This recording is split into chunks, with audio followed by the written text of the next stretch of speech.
Halliburton. Here. Sanchez. Here. Thompson. Here. Woodings. Here. All present. Thank you. We've got 3 items today. Introductions by the library director and new fire chief, both of whom are new, and so they'll be sharing with us some of the work they've done and what they expect to do in the coming days. And then a discussion with Kathy Griesmeyer around legislative priorities for 2021. And first off, we're going to, I've got some notes. We'll be welcoming the library director, Jessica Dorr. And I want to just say, Jessica, when did you start? I think it was it November 30th? Just after Thanksgiving. Welcome. Thank you. Of course, brand new, has jumped right in. And of course, while working with us as the mayor and council and city staff, library staff particularly, she's working with the board of the library and citizens to support the planning efforts that are now underway. And Jessica brings with her years and years of planning experience, both in our country and internationally through the Gates Foundation with regard to libraries and community engagement, and using them, libraries, as not only community centers, but points of learning and community building. And so I'm really excited to welcome her, to hear from her what she's been up to for the last 2 weeks, as well as what's on the horizon for you. Welcome. And actually, before you jump in, I just want to say, I said this earlier, but a thank you to Christine Miller, who has been interim for the last year, and to all of our library employees. I'm sure, Jessica, that you have discovered in the short time that you've been here that they did incredible work to come up with new ways to serve the public during COVID. It shows, I think, the amount of use of our libraries in these new ways, whether it be from having librarians pick books out for you and you pick them up, curbside pickup, the little bit of time that we were able to open again just recently. And then, of course, work to have computers open shows the resiliency of libraries and also the importance of library in our community and to our citizens. And I think that serves as a great reminder and a good foundation for the planning work that's ahead. And I think we also have incredible opportunity as we think about the system plannings with Jessica, the board, our staff and citizens, of what libraries post-COVID look like and how they serve our community. And so with that, Jessica, I'll ask you to jump in, and welcome. Thank you. Thank you, Madam Mayor and council members, for the opportunity to speak with you today. I was able to meet Council President Clerk and Council Member Sanchez during my interview process. And Council Member Sanchez, thank you for joining the Library Board of Trustees meeting last week in your liaison role. But I've not had the pleasure of meeting the full council yet, so thank you for having me here today. And yes, it is week 2, and I'm just so delighted to be here. Because I am new, I want to share with you a little bit about myself and how I came to Boise, highlight for you the impact the library is making right now to help the community during the ongoing COVID-19 pandemic, and preview, as the mayor said, my priorities with working with the library staff, the Board of Trustees, the city, and all of you in 2021. I also look forward to learning more about your priorities for the city so we consider how the library can fully support our shared goals and interests. I'm a librarian because I believe in the power of libraries to change lives. I started my career during a time of incredible transformation, when the explosion of technology and the creation of the internet seemed to promise instant connections and unlimited access to the world of information, and the ability to provide that information to the smallest community in the most remote locations around the world. It was a time of excitement, but also a time when many people questioned the relevance of libraries, asking, well, if we have the internet, why do we even need libraries? But we know now access to information in the internet and the skills to fully use digital tools and resources are not equitably shared. We know people's abilities to find jobs, access government and social services, continue education, or build community is too frequently limited by income, location, language, education, or age. We also know that technology can make people feel isolated and distrustful, and rather than making the world more connected, unfortunately, often technology can even deepen divides and inequities. And that's why libraries are more important than ever. Public libraries play a vital and unique role in making sure everyone has access and opportunity. By melding traditional library services with new technologies, libraries have reinvented themselves for the digital age. At the same time, they remain a cornerstone of a community's educational, cultural, and economic fabric. By blending those traditional and new ways of helping communities connect, learn, and grow, they continue to provide access to opportunity and hope for all. For 20 years, I worked with the Bill and Melinda Gates Foundations on efforts to connect public libraries to the internet, first in the US and then globally. In the US, I worked primarily with small and rural or tribal libraries, often connecting them to the internet for their first time and helping library staff know how to use that technology to help people. Internationally, I worked with libraries in developing and transitioning countries to improve their ability to contribute to economic, health, and educational outcomes.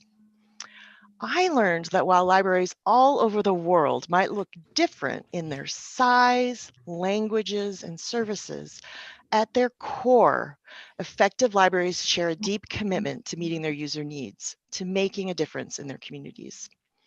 In Kenya, this means a focus on supporting smallholder farmers. In India, hosting sewing collectives and women's savings groups. In Ukraine and Colombia, promoting peace during and after conflict. And here in Boise, that means creating a city for everyone. When I left the Gates Foundation, I knew I wanted to join a library where I could make a deep and lasting impact, and where the library was considered integral and essential to the city's future. I was drawn to Boise because of its strong support for its libraries, vibrant arts and culture, strong community organizations, and a culture of openness and cooperation. And in our increasingly diverse country, I also wanted to join a city where the government is committed to values of equity and inclusion, and to providing a safe, equitable, and thriving community for all. That desire brought me here to Boise. And in the very short amount of time I've been here, it is clear to me how special this city is and how fortunate I am to have been able to join the library. I think there is no better example of the value of the Boise Public Library than its response to the ongoing coronavirus pandemic. While we have had to limit access to public buildings, the work and the impact of the library has not stopped. When we had to close buildings to users, library staff immediately pivoted to rapidly increasing the online services available, including programming such as virtual story times to keep the community connected and engaged. The people of Boise love stories and reading, and they love their libraries.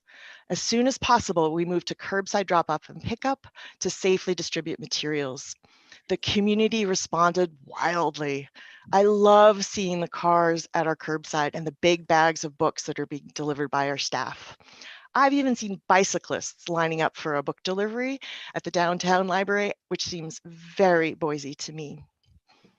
Knowing how challenging remote learning is, we've also supported students through grab-and-go kits, providing quick and fun STEM projects that can be done at home to help kids engage with a hands-on creative way of learning. Finally, we have 3 open computer labs at the downtown library, Hillcrest, and Colin Eustick. During the pandemic, these labs are providing a truly vital service. They are being used to apply for jobs, find housing, address immigration and tax issues, file for unemployment, keep up with online schooling, and much, much more. During a pandemic, access to accurate, timely information is more essential than ever, and we are making sure everyone has access. We know this is not ideal. Libraries are places of learning and connection and joy. We're used to active and alive libraries with read alouds and reference questions and 3D printing and homework help and community meetings. But in a time when nothing is normal, I am so proud, and I think we should all be proud of the commitment and creativity shown by the staff of the library to continue to provide services and impact. We all look forward to the day when our libraries are again vibrant places of community connection. Until then, we are committed to constantly adapting to help the city. Our community depends on us, and we are rising to the occasion. As we look to the new year, my highest priority and the highest priority of the Board of Trustees in the city is to navigate the ongoing COVID-19 pandemic and to continue to provide excellent library services while protecting the health and safety of community members and the public and our staff. Equally important, I have two priority areas of focus for 2021 aimed at starting a conversation to learn how the library can identify and meet the changing needs of the community. My focus, as the mayor mentioned, for 2021 will be strategic planning and community engagement. And obviously they are very linked and interconnected. I've already started planning with the Library Board of Trustees to be ready for when it is possible to undertake a collaborative strategic planning process. Right now, we've begun to draft potential timelines and a potential process for engaging stakeholders in this effort, including all of you. And while the process and the timeline is uncertain right now, the goal is clear. Together, we will create a bold and inclusive vision articulating what we want the impact of the library to be, how we want the library to contribute to the community, and how we want it to support the city in its future. The strategic plan for the library will be created with and for the community and feature a wide range of ways of engaging and providing input. We'll start by learning what is important to the people who live, work, and play here in Boise. We also know the collective experience of the ongoing pandemic will have a lasting effect and change our city, even if we don't yet know how. And so as we begin to resume in-person activities and launch the strategic planning process, I think it will be important to give time to reflect on that change and collectively determine what it means for all of us going forward. I think the best way to do this will be to start our effort with an open discussion aimed at identifying the hopes and dreams of our community. To me, it'll be important to reflect back to the community what we've heard so they know that we are listening and they know how we are going to use their input as we go forward and prioritize efforts. Following the creation of a new strategic plan, the next step will be to determine how the library can make that vision a reality. We will review our resources, our assets, our talent, and determine best how to allocate them in alignment of that vision. This means we'll be able to align staffing, services, technology, infrastructure, and facilities in support of impact. One more note. I know there was considerable effort towards and excitement about a new downtown library. And while these discussions have stopped, I'm encouraged by the fact there is such strong support for the library, including investing in the infrastructure necessary to support high quality library services.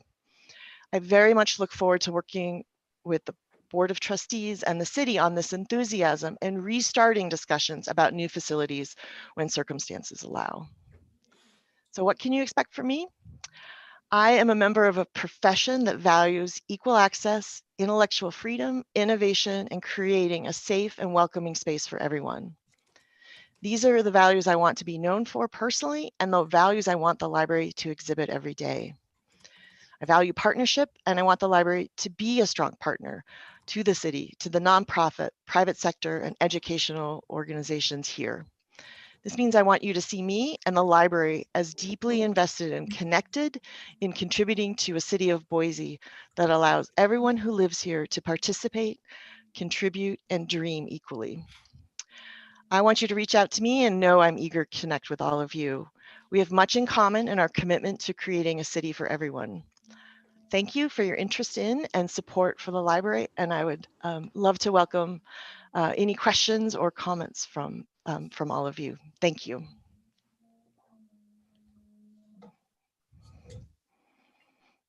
Thank you, Jessica. Anybody like to jump in? Madam Mayor. Councilmember Halliburton would.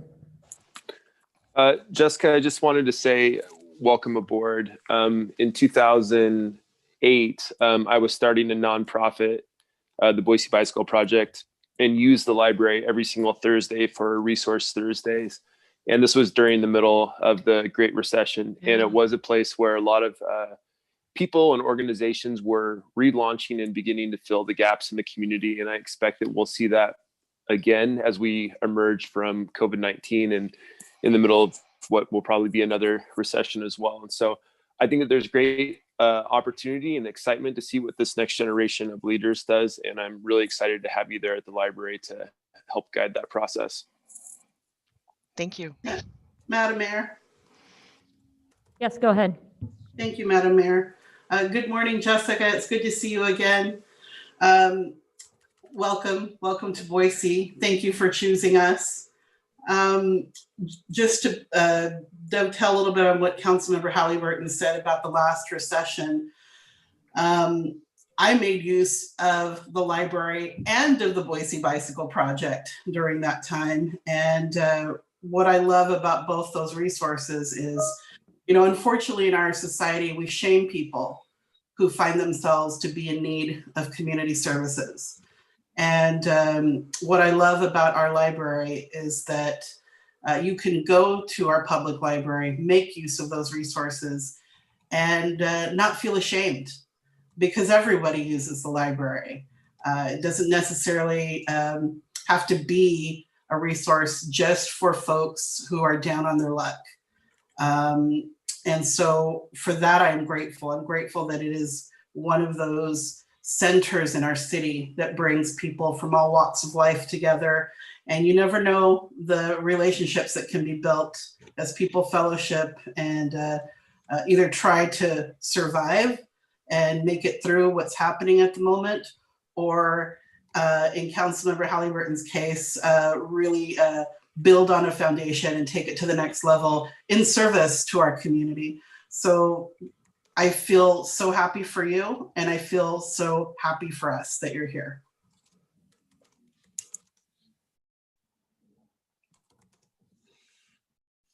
Madam Mayor.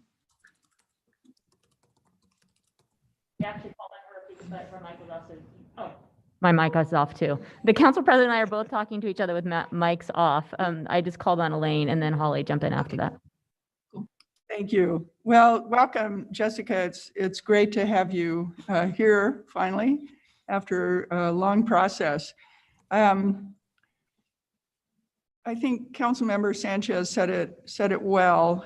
Libraries are really that last egalitarian space, or one of them that we have, where everyone is equal, where everyone has equal access, where everyone can go and meet whatever needs they have in a space that's shared together. And I'm so excited to hear your commitment to that.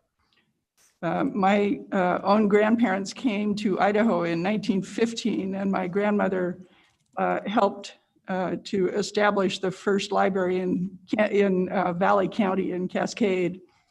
And my family's had a long commitment to not just using libraries, but recognizing the community asset they are.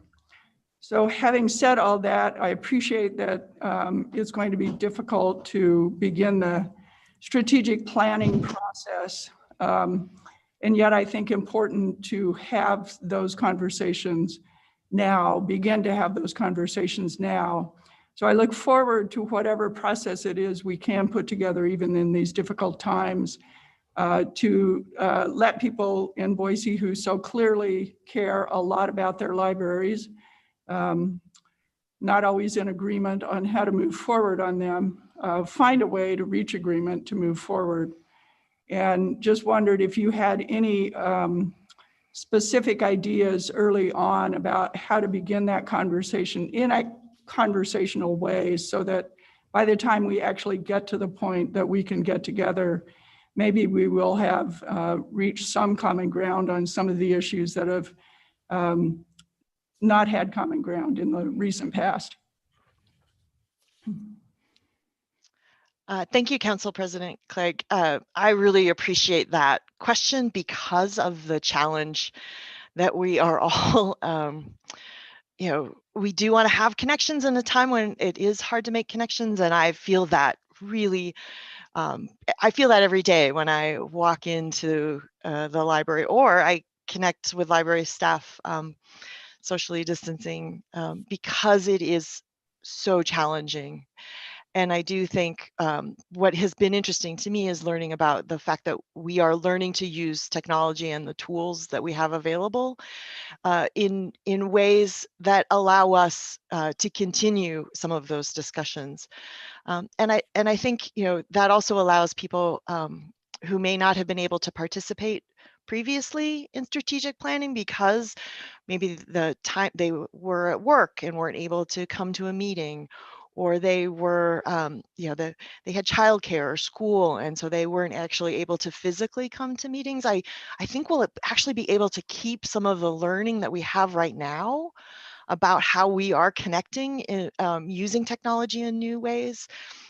And that has been allowing me to start having some of those conversations where I am able to start making connections to organizations in the city, to city departments. I'm really impressed with how quickly people have really rolled up their sleeves, or I guess maybe you know, they've polished their keyboards, because I think we do have just some really good ways of continuing to learn what has worked well during the pandemic, and we're going to make sure that we bring those forward as we are launching our strategic planning process.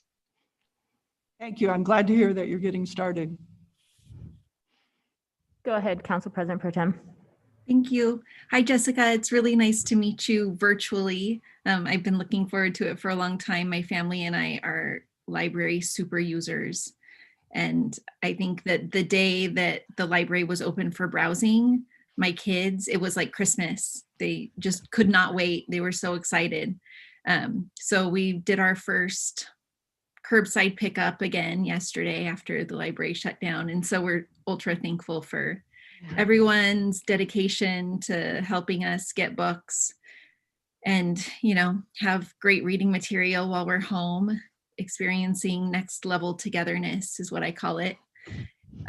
So thank you for really, I mean, coming into our community in such an unprecedented time and doing everything that you can to keep us in books, keep our community connected, keep resources available to those who really desperately need them during this time. And I look forward to meeting you someday in real life. Masked or unmasked, it doesn't matter. Me too. Thank you. Madam Mayor. Yes, go ahead. Well, it's great to meet you, Jessica. Thank you so much. The long and arduous process of selecting a director for this position just goes to show how successful it was that we were able to get someone of your caliber and experience. And I'm grateful that you were willing to come and be part of this journey with us in our libraries. Our libraries are certainly something that we take great passion with in our community. Citizens love them. I'm out here in West Boise, and our library at Cole & Eustick is always heavily used, and it's exciting to see. I have a 6-year-old daughter, and watching her progress in her ability to read has just been super fun. And I know that using the Cole & Eustick library is going to be vital to continuing that art that she's learning. You see behind me, I'm surrounded by books as well. We love our books in our house and reading, but it's so much more than that. As each of my colleagues mentioned, there's so much more to a library than the books. And I can tell that you recognize how important that aspect is. And I look forward to working with you in the year ahead. Thank you so much. Thank you.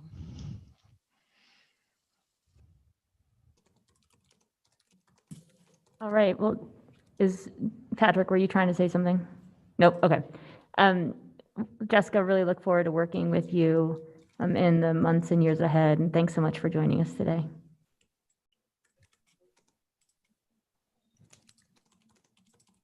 All right. Thank you. Next up, we are joined by our new fire chief, Mark Niemeyer. All of you were able to meet Mark in the last couple weeks, digitally, of course, whether it be at the council confirmation hearing or at Mark's recent swearing in. He too started on November 30th. And just as he kicks off a conversation about what his last 2 weeks have been like and what he expects forward, but also a little, we've asked him to share a little bit about his background. I've talked with Mark about the importance of, helping us as a city and take advantage of his skills, whether it be relationship building within the region, as it comes to the agreements that we need to have with neighboring fire districts to keep our own residents safe, or, as we think about the changing needs of our community, either immediately with regard to COVID or in the long run as our public safety teams change in some ways, evolve with the needs of the community as we kind of, in many ways, integrate both health response calls and health needs with emergency calls around fire. I really appreciate that he will be with us to help navigate that and to help make a plan forward to be able to well meet our public safety needs within the community. So Mark, thanks for joining us again. Welcome. I hope you've had a good 2 weeks, and the Zoom room is yours.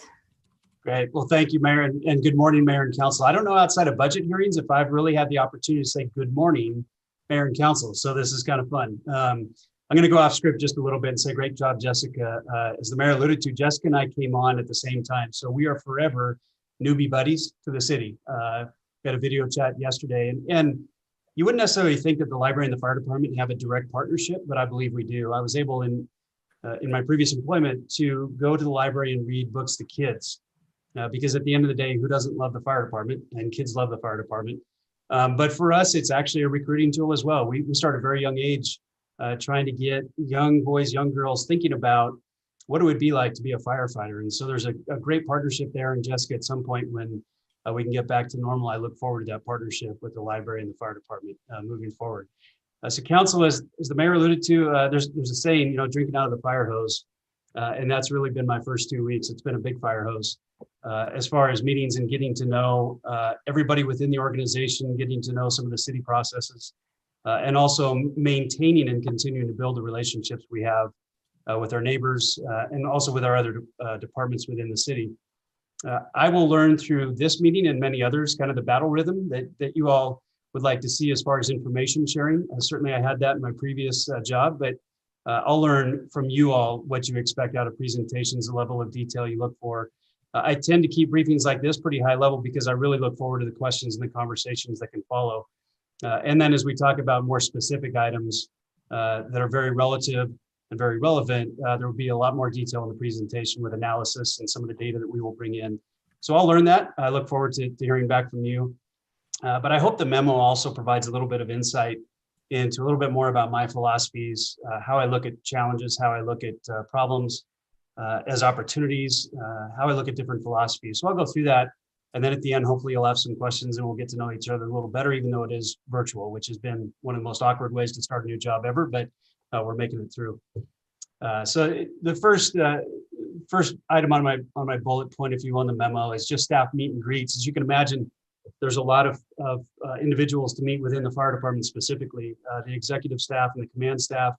I've been able to do 1 hour one-on-ones with all of them to talk a little bit about my philosophies, but also hear from them about some of the successes within the organization, some of the challenges they see, and how we'll work together to move forward in those challenges. I did also meet with the entire admin support staff and then other various department heads, including Chief Lee. We had a great first meeting. I look forward to many more meetings with Chief Lee as we move forward as the public safety partners for the city.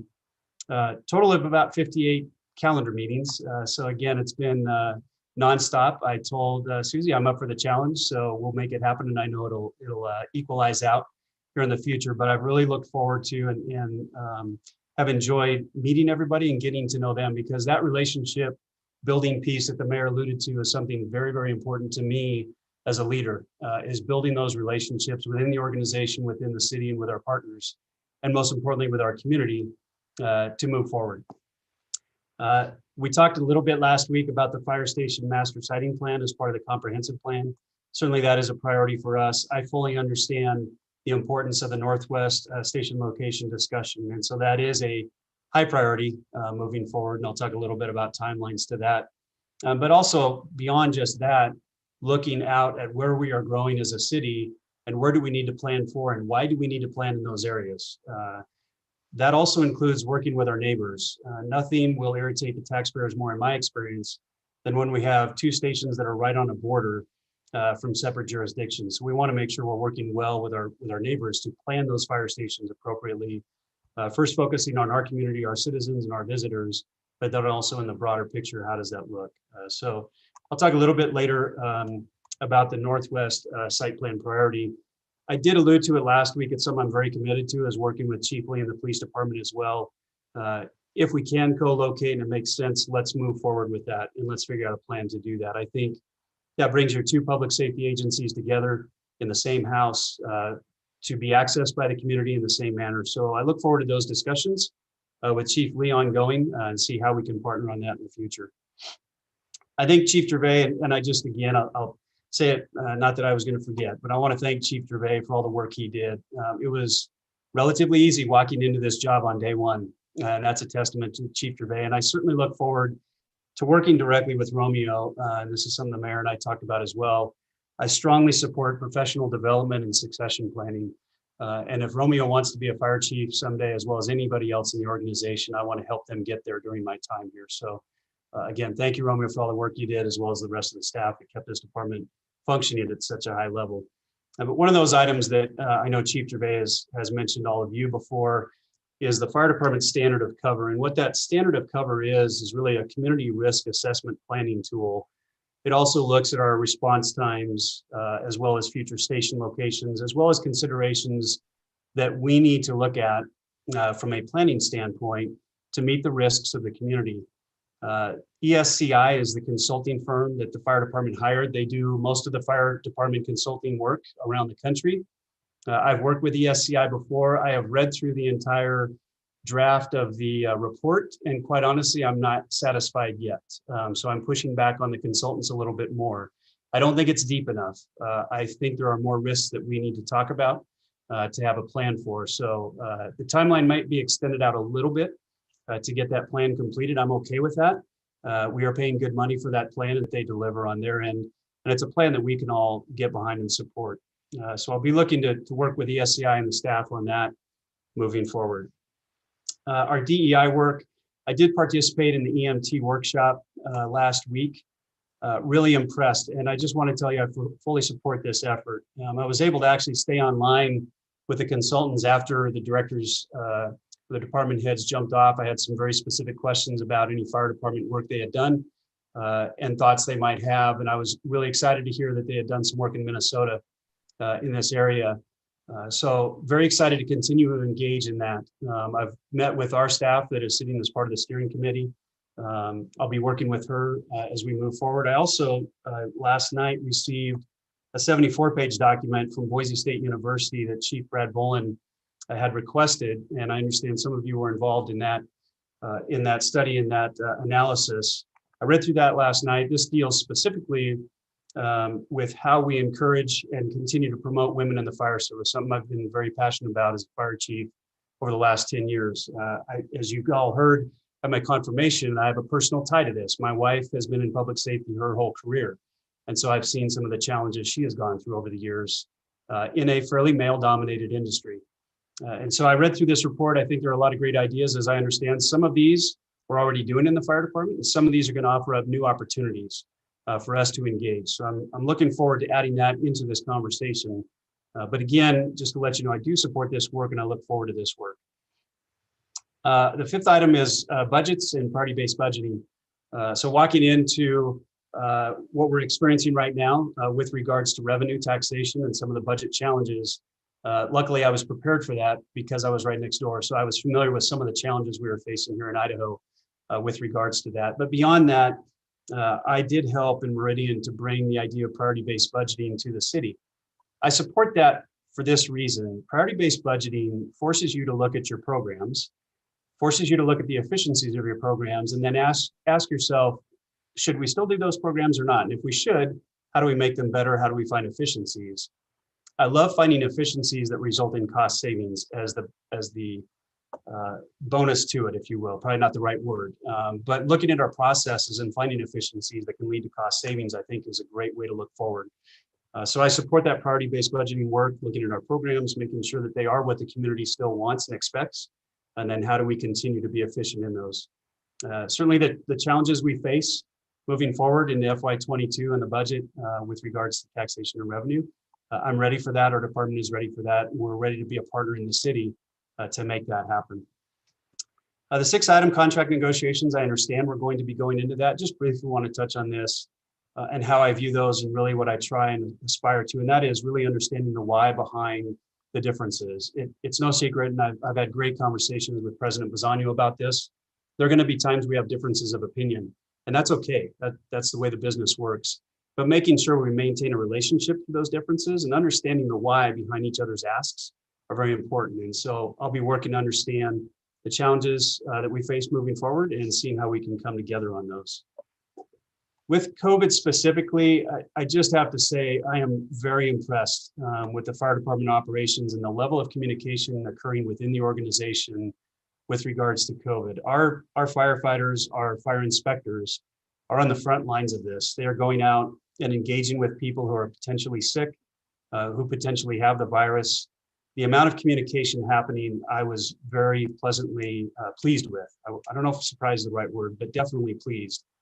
Twice a week, we have a 1-hour COVID operations call where we cover what's occurring and what's coming. And one of those things that's coming, as you've all heard about and read, is the vaccine distribution. Idaho has received its first allotment of the vaccine. That's a very individual decision. It's a very personal decision. And so we've been working through the education piece on that to make sure our firefighters have all the information, all the education to make that good decision. We'll work with our access partners on the distribution of that. I'm very comfortable with where we're at and how that vaccine is going to roll out for the first responders as well as the healthcare workers.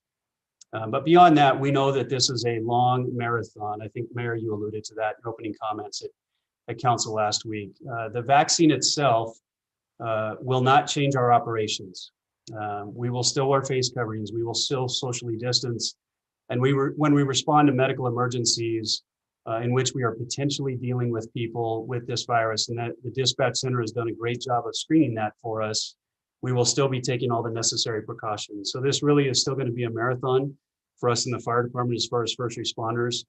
As the chief, my one and primary goal is to ensure that our first responders have all the PPE they need to be safe. And we are in a very good spot with that. We have a very good supply of PPE. We have very good protocols in place, and we're working really well and closely with our EMS partners in the county. So I'm very confident and comfortable that we have good plans in place here in the department. We still do have employees, much like every other department in the city, that are either exposed to someone with COVID and have to quarantine or end up getting COVID themselves. I think that update was provided in the Friday memo, if I remember correctly. So we're keeping a close eye on that. But so far, as an organization, we are safe, we're relatively healthy, and we'll keep pushing to continue that moving forward. Relationship building, it's a pretty broad topic, I know. But as I mentioned in my confirmation hearing, I fully support one city, one team. I think that's the way you do business and the way you do it right. But that same concept then applies within the organization, within the fire department. And it's really one department, one team, and making sure we're all rowing in the same direction. Over the years in the fire service, prevention and operations have often butted heads, trying to figure out which one's more important. I can tell you within this organization, from what I've seen in 2 weeks, everybody works very well together, and we have one common mission, and we're rowing in the same direction. So my job will be to ensure that we continue that moving forward. There's a lot of talent, as I'm learning, and I can say, again, watching from across the other side of the street, I knew there was talent within the organization, but as I get to know people one-on-one and get to know the staff, the level of talent we have is truly impressive. And I look forward to how do we continue to push that out of people and really capitalize on their talent and let them grow professionally, but also really use that talent to assist the organization. And then lastly, our access, our EMS system. I am currently the chair of the administrative committee. That committee reports directly to the board, of which Council President Clegg is the current chair of that board.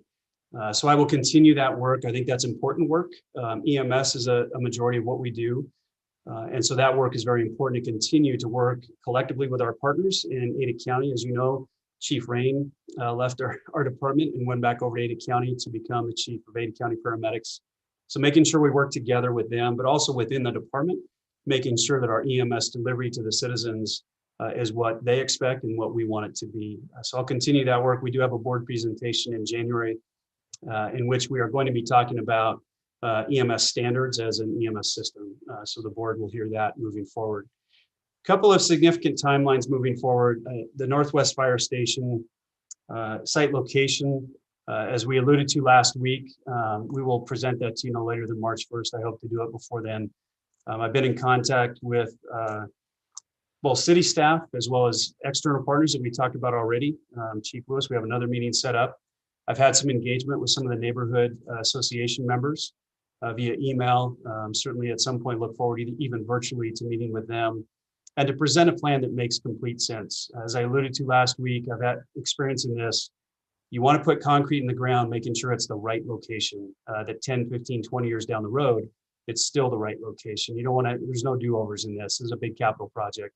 So we want to make sure we're putting it to a location that makes the most sense to the neighborhood and to the community. The standard of cover will be a little bit flexible, as I alluded to. That might extend past mid-February if we can't get ESCI to see eye to eye on what we'd like to see in the changes to that to be able to present to you. And then some other priorities that I have for January moving forward. There are some acting positions that I do need to stabilize. We, as you know, Chief Gervais was acting fire chief. We also have an acting deputy chief of operations and an acting training chief that we need to stabilize. So that'll be a January priority, as well as then laying out a vision to the entire organization of where we're going. Like I said, I've spent the first 30 days trying to listen and learn. That's a great way to start a new job, is getting to know people and getting to know the organization really well. We'll continue to work on the FY21 budget work, as well as I understand we start next month probably, or in February, developing the FY22 budget. That's not foreign to me. Seems like budgeting is a year-long process that we'll continue to go through, and we'll get prepped up for that. And then lastly, as I mentioned already, the Northwest Fire Station site location. So with that, Mayor and Council, I'm happy to entertain any questions or just general conversation. Thank you. Thank you, Chief. Would anyone like to jump in? Madam Mayor? Yes, go ahead. Thank you, Madam Mayor. Good morning, Chief. Good to see you. I was really glad to hear you mention the report from Boise State. I was happy to give input on that and was really grateful to the students to choose to focus on BFD and making recommendations, and was also happy that one of your firefighters, Casey Hammett, who was the driving force behind our Girl Scout modified fire ops program last year, has not given up. She's not given up. She's not letting COVID get in the way of the program. Sorry, someone's at the door. Hold on. Okay, I think I shut it off. Anyways, but she recently reached out to me wanting to see if we could do it virtually.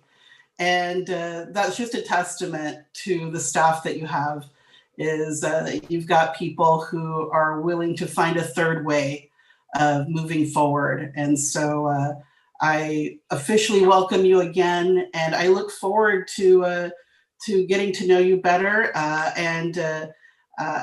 am just so grateful that we have somebody with your enthusiasm at the helm. So thank you. Thank you.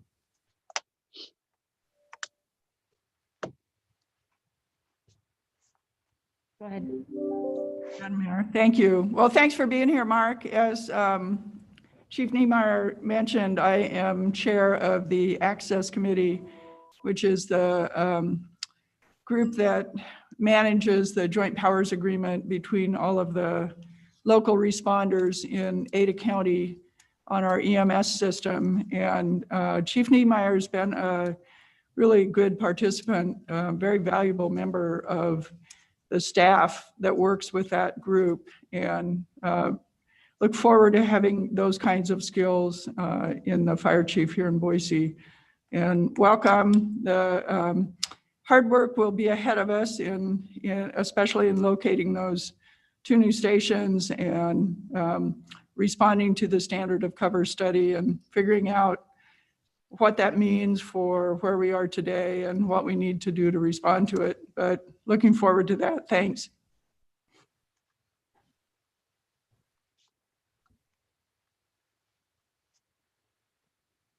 All right, well, Chief, I think you're getting off easy today. That's okay. Off to the next meeting. I appreciate everybody's time and look forward to meeting you all again. Thank you very much. See you soon.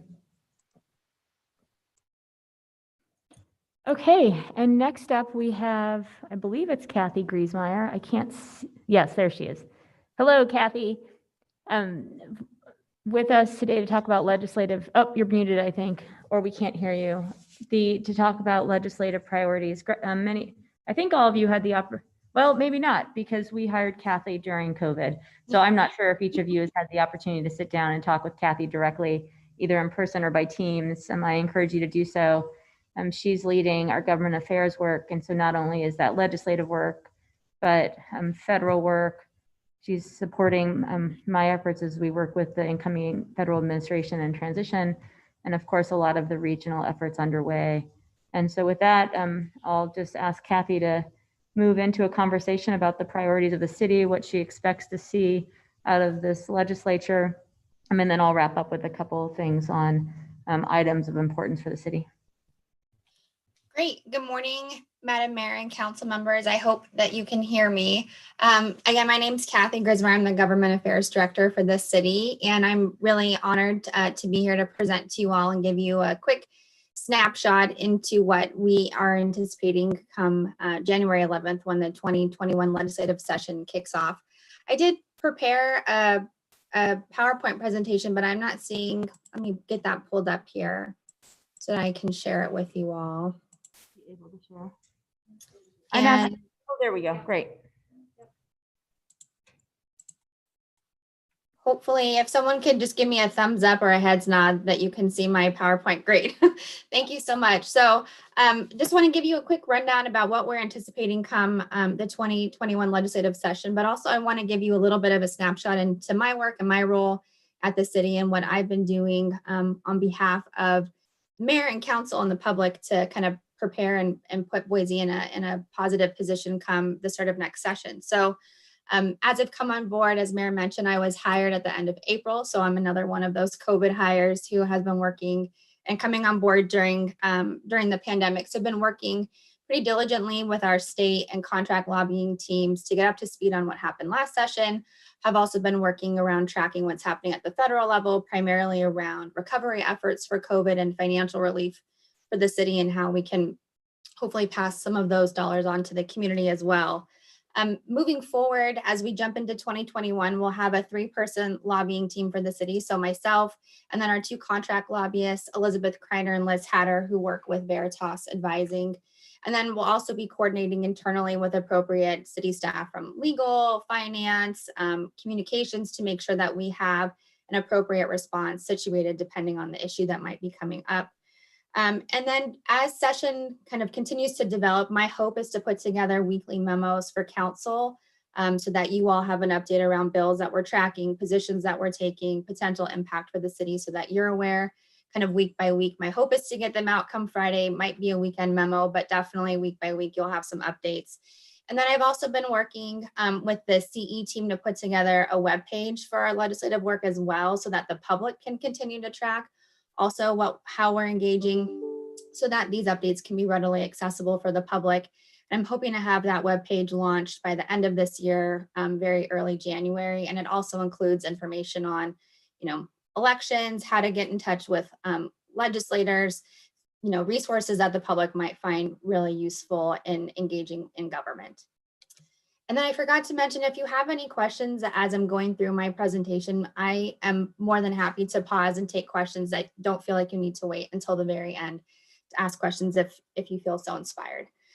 So as we kind of jump into 2021, the session is going to kick off on January 11th. There are 105 lawmakers, so just a quick kind of civics background. We have 35 legislative districts in the state. So we have 2 representatives from each district and 1 senator, making 105 lawmakers.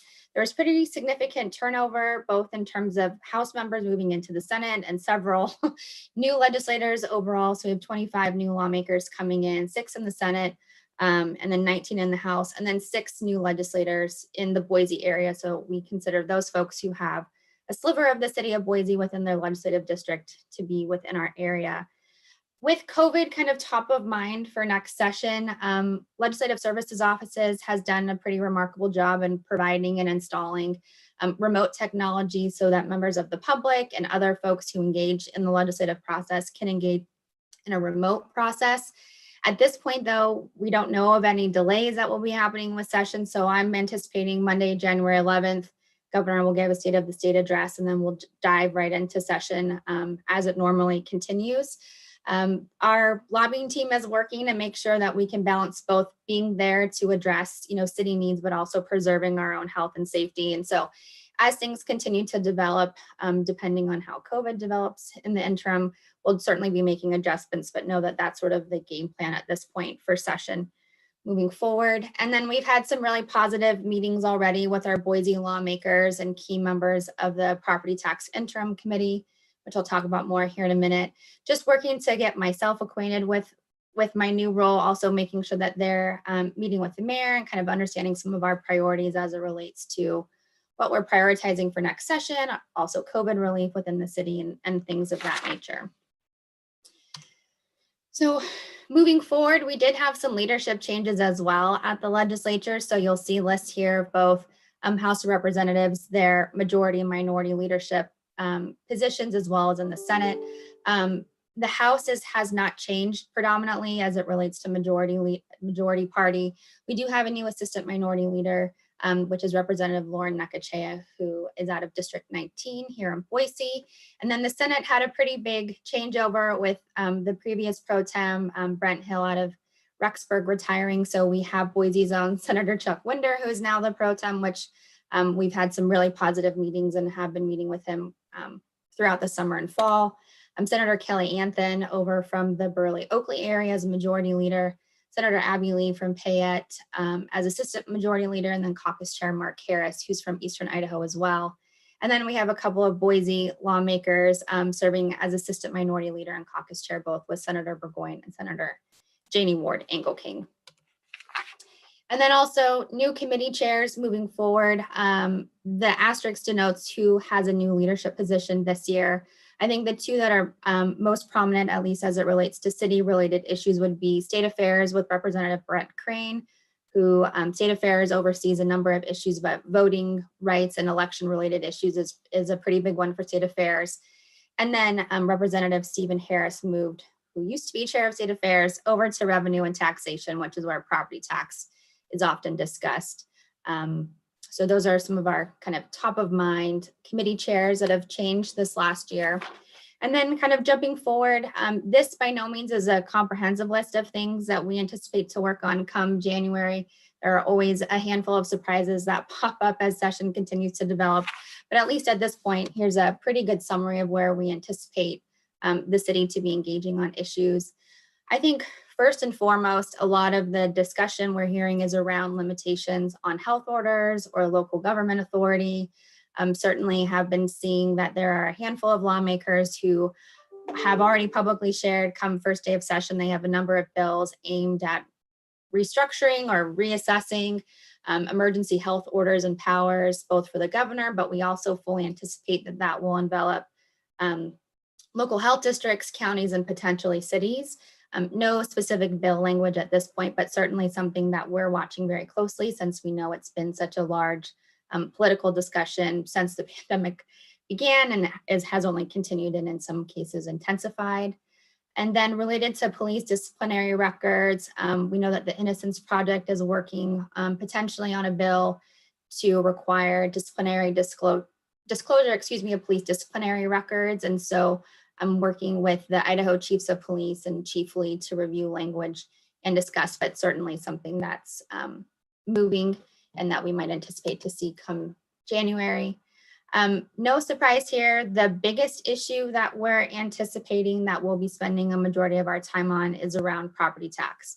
And so some quick background before I jump into the bills. There is an interim committee that has been meeting diligently most of the summer and this fall around property tax, really aimed at how do they provide some transparency to taxpayers, and also how can we provide, much needed tax relief to property tax owners.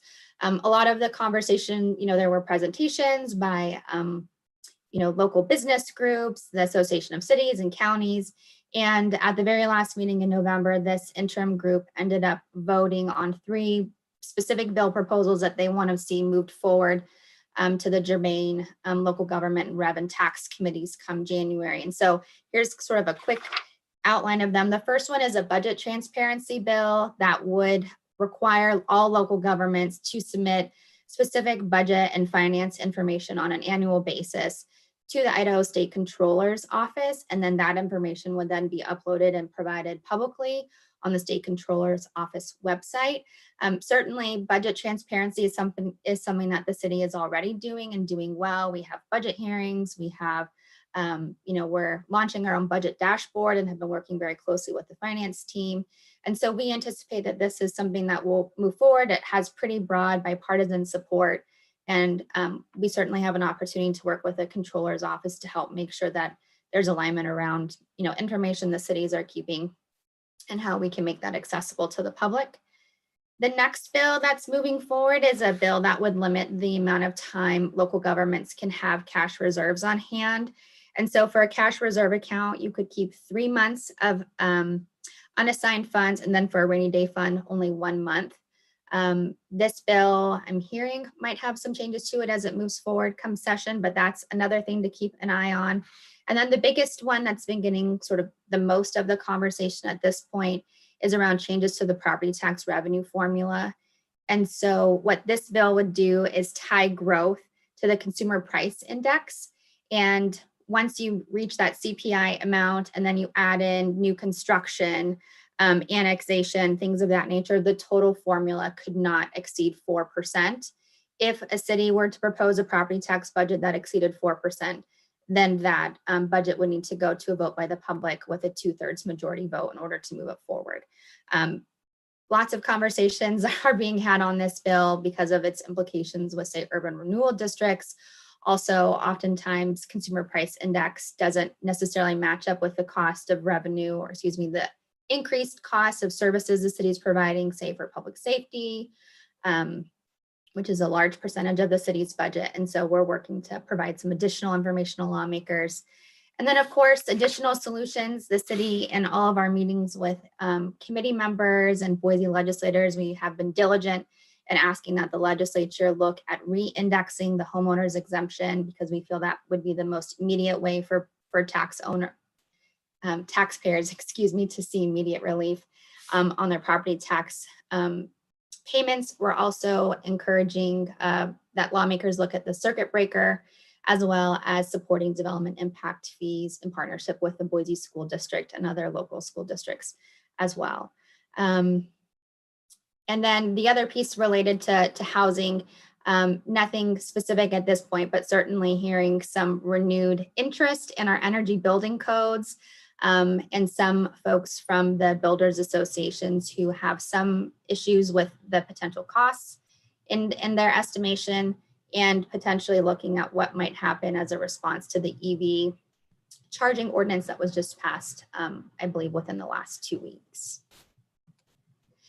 And then finally, probably a big interest for council, we have been working very closely with Senator Chuck Winder, who was the initial sponsor of House Bill 413, which was a bill that was passed just this year to create council districts in cities with have a population of over 100,000 people. We have been working over the summer and fall to provide some additional information about some implementation issues that have arisen as a result of this bill passing. And so I'm happy to report that I think we have an agreement between the senator and are able to move forward an updated bill draft for next year that addresses the implementation timeframe. That way we're able to avoid having to create council districts twice within one cycle. And so that this bill will now line up with the state's larger reapportionment process and how those precinct lines are drawn, so that we can then draw council district lines. And then it also provides some additional language that would allow the city to adopt council districts via ordinance, and allow us to work with the county clerk so that we have some assistance in district drawing and map drawing, as well as making it explicitly clear that council members will not be essentially booted from their current position, and takes into consideration the staggered election timeframe that's already provided for in state code. And so thankful to Senator Winder for his work on this, and are looking forward to continuing to move this bill forward next year. And then some additional items that have, loosely been discussed, but nothing, written down in official bill draft at this point. There's certainly, as a part of the property tax interim committee, interest in looking at cost savings from a local government perspective. And so a number of lawmakers are interested at looking at the criminal code, particularly around city and county misdemeanor use, and potentially reclassifying some of those offenses to infractions as a way to save on court costs, prosecutor time, law enforcement, and jail or prison expenses. Of course, with the city having a non-discrimination ordinance, of course, that protects LGBTQ plus folks, always mindful that this is an ongoing discussion at the State House every year. And so making sure that we can track that as well. And then some administrative rules that are moving forward regarding water testing. And I'm working with folks out of Public Works to just keep tabs on that process. That was my very brief legislative overview report for you all. I'm happy to take any questions you might have regarding either the issues or process for moving forward during the 2021 legislative session.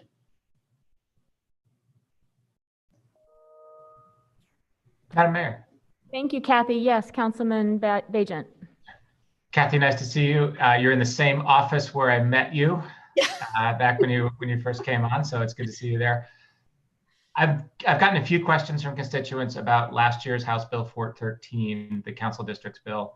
And I took from your presentation that there are some logistical issues with implementing it, some conflicts in state law that are being ironed out, but that there's no effort underway to attempt to unravel or undo council districts. In other words, that's not where we're putting our energy. We're putting our energy into making sure that we can implement it legally and correctly. And I wanted to highlight that and also confirm that that's correct here while everybody's watching.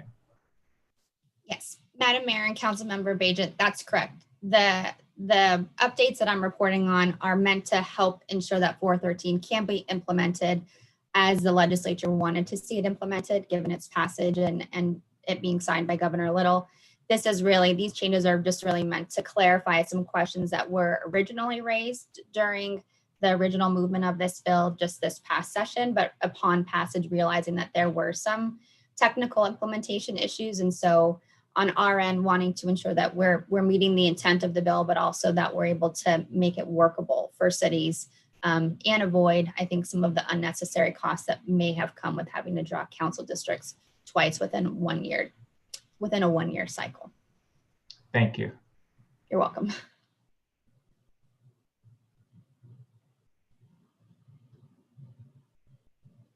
Go ahead. Madam Mayor. Sure. Welcome, Kathy. It's good to get this report.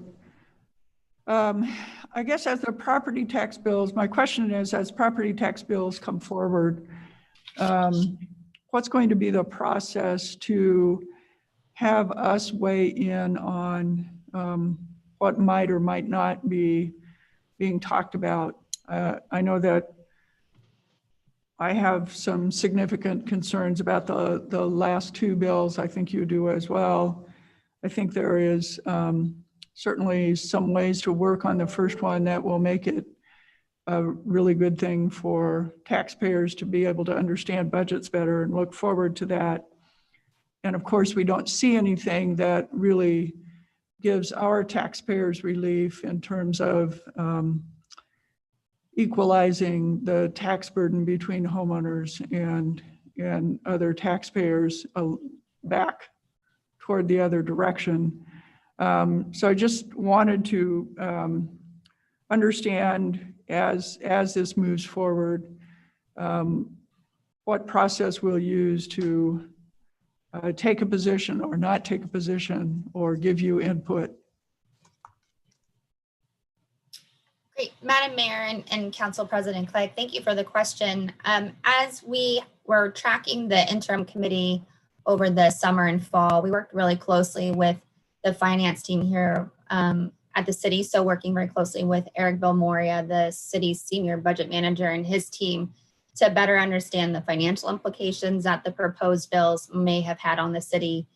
So we've worked very closely in lockstep with the finance team to make sure that not only from a policy standpoint, but just practically what this might mean financially for the city. And then we've been very clear in providing updates with the interim committee. So between or prior to each session, whatever sort of theme the interim committee was discussing, we made sure to provide input and written comment to address, what we're doing. When they were questioning cities about budget transparency, we sent a letter outlining what we did from a public engagement standpoint to include the public and how our current budget was implemented and adopted, what we're doing to, launch a budget dashboard so that folks can track closely how city taxes and city dollars are being spent. And I imagine we'll continue to do that moving forward. We did send a letter most recently to the committee before their November hearing outlining our proposed solution. So we talked about the homeowners exemption, circuit breaker impact fees, and then I'm working on a document to kind of outline our own response to the 3 bills that moved forward. Those bills were introduced during the last hearing, and so we didn't get a chance, due to timing of their publication, weren't able to give formal comment. And so we're preparing something to provide some additional input and context so that lawmakers have that information at the start of next session. Thank you. You're welcome.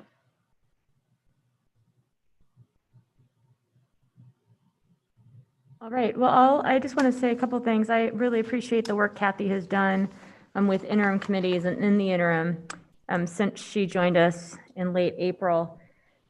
And, she called out, as did you, Council President and Councilmember Bajent, some of the big issues of the day. And we will continue to strongly encourage the legislature and other leaders in this community, region, and state to reform the exemption, so the homeowners exemption, so it's indexed to provide meaningful relief to our residents. That's incredibly important these days, and also to continue with the education of our residents, ourselves, others, the impact of the various different bills.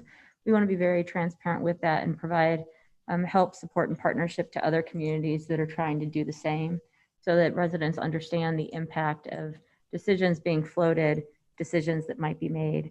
And then, of course, we remain concerned about potential efforts to preempt local government from making the public health decisions that we've been called upon to do in lieu of the state taking those. And as we've seen with this crisis, it's incredibly important for those of us that are working directly with health professionals, wanting to make decisions to protect the health and safety, but ultimately the economy of our community, to be able to continue to do that in these unique times. And when it comes to engaging council, Kathy's worked through a process. She has continued to provide and will do more as the legislature comes underway, a way to brief us all so that we know what's happening, to create opportunities for each of us to engage where we'd like and where it seems most strategic. And truly appreciate Kathy's work in thinking about how best to do that to advocate for Boise citizens. So thank you. Madam Mayor. Oh, sure, go ahead.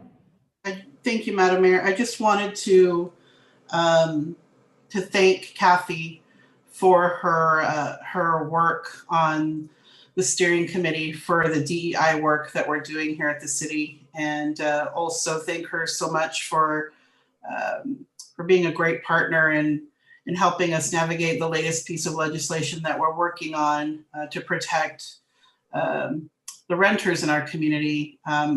Ever since she's joined us at the city, it has been a breath of fresh air to have her. And I really appreciate all your work, Kathy. Thank you, Council Member. Madam Mayor. I just want to thank Kathy for all of her great work on the ongoing negotiations on House Bill 413. I know that it's been a moving target. There's been a lot of work with our legal department and Kathy and our other large cities in the state of Idaho to make something that's workable. So I look forward to working with you over the next year so that we can create an enacting ordinance for the city of Boise to do the work that the legislature will tell us that we need to do in order to implement city council districts. Thank you, Kathy. Thank you, Council Member.